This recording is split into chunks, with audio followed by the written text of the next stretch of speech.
सुबह के 7 बजे थे। मोबाइल की स्क्रीन जल चुकी थी, लेकिन आरव की आंखें अब भी बुझी हुई थी। अलार्म नहीं, नोटिफिकेशन ने उसे जगाया था। Good morning. यह मैसेज किसी ऐसे व्यक्ति का था जिसे उसने कभी सामने से नहीं देखा था, फिर भी जो पिछले 6 महीनों से उसकी ज़िंदगी का सबसे करीबी हिस्सा बन चुका था। मीरा।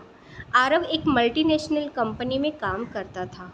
ऊंची सैलरी, शानदार flat, fitness app, meditation app, सब कुछ था। बस नहीं था तो कोई जिससे वह बिना फिल्टर के बात कर सके। मीरा से उसकी मुलाकात एक रीडिंग ऐप के कमेंट सेक्शन में हुई थी। किताबों पर बहस करते करते बातें जिंदगी तक आ चुकी।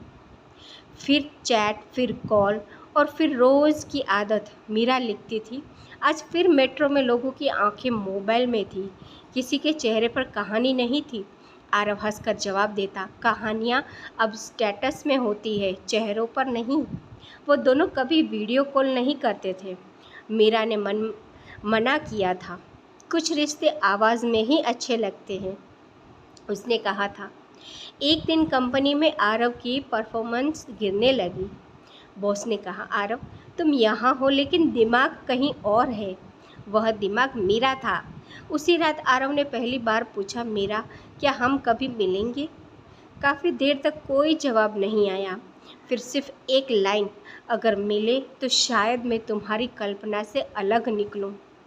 आरव ने लिखा, और अगर मैं भी। मीरा ने स्माइल भेज दी। बात टल गई। कुछ हफ्तों बाद मीरा अचानक गायब हो गई। ना मैसेज, ना कॉल, ना गुड मॉर्निंग। आरव बेचैन हो उठा। उसने हर प्लेटफॉर्म चेक किया। आखिर एक दिन एक ईमेल आया, subject good bye online. Aarav ने, असल ज़िंदगी में उतनी मजबूत नहीं हूँ जितनी शब्दों में दिखती हूँ। मेरी दुनिया थोड़ी सीमित है, व्हीलचेयर, अस्पताल और खामोश कमरे। मैं नहीं चाहती थी कि तुम मुझे दया की नज़र से देखो। तुमने मुझे फिर से जीना सिखाया, लेकिन अब मैं चाहती हूँ कि तुम ऑफलाइन ज़िंदगी जियो। मीरा। आरव देर तक स्क्रीन देखता रहा। आंखें नम थी लेकिन मन साफ। उसने जवाब लिखा, मीरा तुम मेरी कल्पना नहीं, मेरी सच्चाई हो। अगर चाहो तो मैं मिलने आ सकता हूँ। 3 दिन बाद एक लोकेशन आई, एक छोटे से शहर का कैफ़े। आरव समय से पहले पहुँचा। दिल जोर जोर से धड़क रहा था। दरवाज़ा खुला, व्हीलचेयर पर बैठी एक लड़की अंदर आई। आंखों में वही चमक, वो जो शब्द में थी, मीरा। दोनों कुछ पल खामोश रहे। फिर मीरा बोली, तो ऑनलाइन से ऑफलाइन? आरव मुस्कुराया, नहीं, अब बस साथ। कैफ़े में वाईफाई था, लेकिन दोनों के मोबाइल मेज पर उल्टे पड़े थे, क्योंकि कुछ कहानियाँ अब स्क्रीन की मोहताज नहीं थी।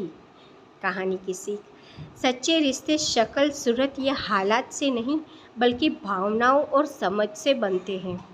तकनीकी दूरी कम कर सकती है, लेकिन रिश्तों की गहराई इंसानियत से आती है। अपनी कमजोरियों को छुपाने से रिश्ते टूटते हैं, उन्हें स्वीकार करने से रिश्ते मजबूत होते हैं। ऑनलाइन दुनिया में भी सच्चे और ईमानदार संबंध संभव है। ज़िंदगी में परफेक्ट से ज़्यादा ज़रूरी अपना होना है। आरव और मीरा की यह कहानी हमें सिखाती है कि ऑनलाइन दुनिया में भी दिल से निभाए गए रिश्ते वास्तविक और गहरे हो सकते हैं, यदि उनमें ईमानदारी और स्वीकार करने की भावना हो। कहानी कैसी लगी कमेंट करके ज़रूर बताएं और चैनल को लाइक, सब्सक्राइब करना ना भूलें। Thank you for watching.